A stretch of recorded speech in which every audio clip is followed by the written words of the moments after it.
여러분, 제가 지금부터 드리는 말씀이 믿기시나요?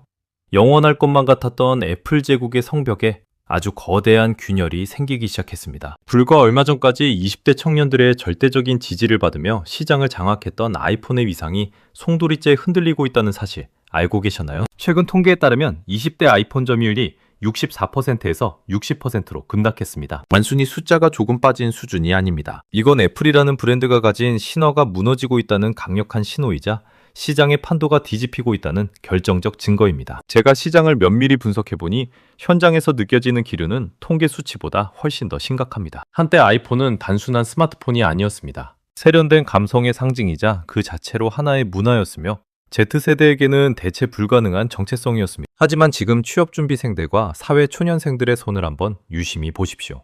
그토록 열광하던 아이폰을 내려놓고 다른 선택지를 고민하는 이들이 눈에 띄게 늘고 있습니다. 왜 그들은 그 견고하고 아름다운 애플의 담장을 넘으려 하는 걸까요? 저는 이 현상이 단순히 유행의 변화가 아니라고 생각합니다. 이건 생존과 실용이라는 아주 현실적인 문제에서 시작된 거대한 반란입니다. 팀쿡 체제의 애플은 스티브 잡스가 남긴 혁신의 유산을 효율이라는 이름으로 깎아먹으며 경영해왔습니다. 매년 새로운 모델을 내놓지만 디자인은 사골국물 우려내듯 반복되고 하드웨어 성능은 제자리 걸음입니다. 소비자들은 이제 묻기 시작했습니다. 우리가 왜 이 비싼 돈을 주고 매번 똑같은 껍데기만 사야 하는가 하고 말이죠. 특히나 실리를 중시하는 Z세대에게 아이폰의 폐쇄적인 생태계는 이제 감성이 아니라 감옥처럼 느껴지기 시작한 겁니다. 취업 전선에 뛰어든 사회 초년생들에게 아이폰은 가끔 예쁜 쓰레기라는 비아냥의 대상이 되기도 합니다. 중요한 업무 지시를 놓치지 않기 위한 통화 녹음이 안 되고 지갑 없이 외출하는 편리함을 포기해야 하는 현실이 그들을 지치게 만든 것이죠. 그들이 그토록 사랑했던 애플의 감성이 이제는 사회생활의 걸림돌이 되고 있다는 이 역설적인 상황을 여러분은 어떻게 보시나요? 여러분은 여전히 애플이 만들어 놓은 그 높은 담장 안에서 행복하신가요? 아니면 혹시 여러분도 모르는 사이에 이미 그 담장을 넘을 준비를 하고 계시진 않나요? 하지만 아이폰의 점유율 하락은 거대한 몰락의 시작에 불과합니다. 진짜 무서운 사실은 애플이 놓치고 있는 하드웨어의 한계와 그들의 오만함 속에 숨겨져 있습니다. 과연 애플은 왜 10년 넘게 고집해온 그들의 철학을 스스로 부정하기 시작했을까요? 그 충격적인 내막을 지금부터 하나씩 파헤쳐 보겠습니다. 하지만 이게 끝이 아닙니다. 진짜 무서운 사실은 다음에 나옵니다. 저는 요즘 Z세대가 아이폰을 버리고 갤럭시로 갈아타는 현상을 보며 이들이 단순히 변심한 게 아니라 생존을 위한 아주 영리한 선택을 하고 있다고 확신합니다. 제가 직접 만나본 사회 초년생들의 이야기는 꽤 충격적이었습니다. 상사의 갑작스러운 업무 지시가 쏟아지는 전화통화에서 녹음 버튼 하나 누를 수 없는 아이폰은 그들에게 예쁜 벽돌이나 다름없었습니다. 중요한 계약 조건이나 상사의 피드백을 놓쳤을 때 아이폰은 그 어떤 책임도 져주지 않으니까요. 반면 갤럭시는 통화 녹음이라는 강력한 무기로 신입사원의 실수를 막아주는 든든한 방패가 되어줍니다. 여기에 지갑조차 필요 없는 삼성페이의 압도적인 편리함은 한 번 맛보면 절대 포기할 수 없는 실용성의 정점을 보여줍니다. 아재폰이라 비웃음 당하던 갤럭시는 Z 플립이라는 파격적인 디자인을 앞세워 Z세대의 심장을 정확히 관통했습니다. 단순히 폰을 접는다는 행위를 넘어 그 틈새에 자신만의 취향을 채워 넣는 꾸미기 문화 자체가 Z세대에게는 새로운 놀이가 된 것입니다. 폰을 접고 스티커를 붙이며 자신만의 개성을 드러내는 커스텀 문화는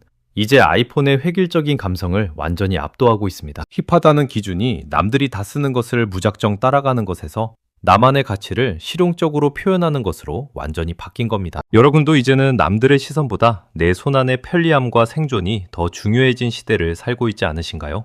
하지만 이게 끝이 아닙니다. 진짜 무서운 사실은 다음에 나옵니다. 제가 분석한 애플의 최근 행보는 거인의 정체를 넘어 오만함의 극치를 달리고 있습니다. 혁신의 아이콘이었던 애플의 시계는 어느덧 멈춰버린 듯합니다. 전 세계가 AI 기술로 대변혁을 맞이하며 하루가 다르게 발전하고 있을 때 애플은 자신들만의 폐쇄적인 담장 안에 갇혀 뒷짐만 지고 있었습니다.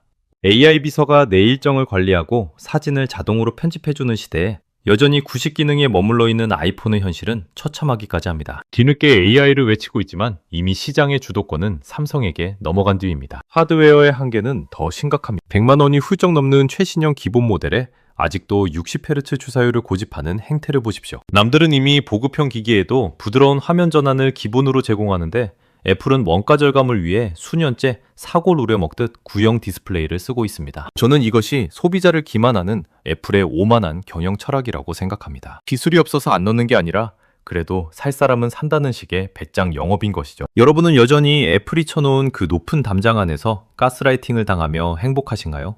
아니면 매년 껍데기만 살짝 바뀐 비싼 기기를 사며 스스로를 위로하고 계신가요? 애플은 이제 더 이상 시장을 선도하는 퍼스트 무버가 아닙니다. 단지 과거의 영광에 기대어 수익률만 계산하는 장사꾼에 불과해 보입니다. 그런데 말입니다. 이들의 오만함이 불러온 결과는 단순한 점유율 하락에서 끝나지 않습니다. 진짜 위기는 애플의 심장부인 생태계 자체가 외부의 압력에 의해 뿌리째 흔들리고 있다는 사실입니다. 하지만 이게 끝이 아닙니다. 진짜 무서운 사실은 다음에 나옵니다. 유럽연합의 강력한 규제와 미국 법무부의 반독점 소송은 애플이 수십 년간 쌓아올린 폐쇄적인 제국의 벽을 사정없이 허물고 있습니다. 제가 보기에 이것은 단순한 법적 공방이 아니라 애플식 독점 체제의 종말을 알리는 신호탄입니다. 충전 단자를 강제로 바꾸고 외부 앱스토어를 허용해야만 하는 처지에 놓인 애플은 이제 더 이상 자신들만의 성 안에서 왕처럼 군림할 수 없게 되었습니다. 이처럼 외부의 압박과 내부의 혁신 부재가 맞물리면서 애플 제국은 그 뿌리부터 흔들리고 있습니다. 특히 제가 주목하는 지점은 세대의 역설입니다. 과거에 갤럭시를 아재폰이라 부르며 기피하던 20대들은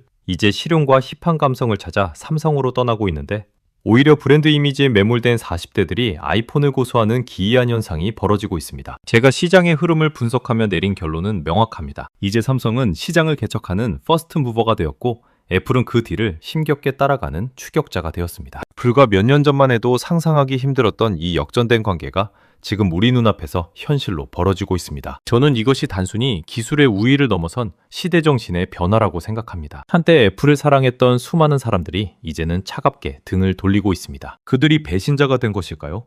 아닙니다. 저는 오히려 애플이 소비자들을 배신했다고 생각합니다. 혁신이라는 이름 아래 행해졌던 수많은 제약과 고가의 가격 정책, 그리고 구식 사양을 고집하는 오만함이 결국 충성스럽던 팬들을 밀어낸 것입니다. Z세대에게 아이폰은 더 이상 선망의 대상이 아닌 소통을 방해하고 개성을 억압하는 낡은 담장이 되어버렸습니다. 이제 우리는 선택해야 합니다. 여전히 애플이 쳐놓은 폐쇄적인 감옥 안에서 안주할 것인지 아니면 진정한 기술의 자유와 실용을 찾아 넓은 세상으로 나갈 것인지 말입니다. 여러분의 생각은 어떠신가요? 여러분이 다음 스마트폰으로 무엇을 선택할지 저는 정말 궁금합니다. 댓글을 통해 여러분의 소중한 의견을 들려주세요. 오늘 제가 전해드린 분석이 여러분의 현명한 선택에 깊은 영감을 주었기를 바랍니다. 이 영상이 유익하셨다면 구독과 좋아요 부탁드립니다.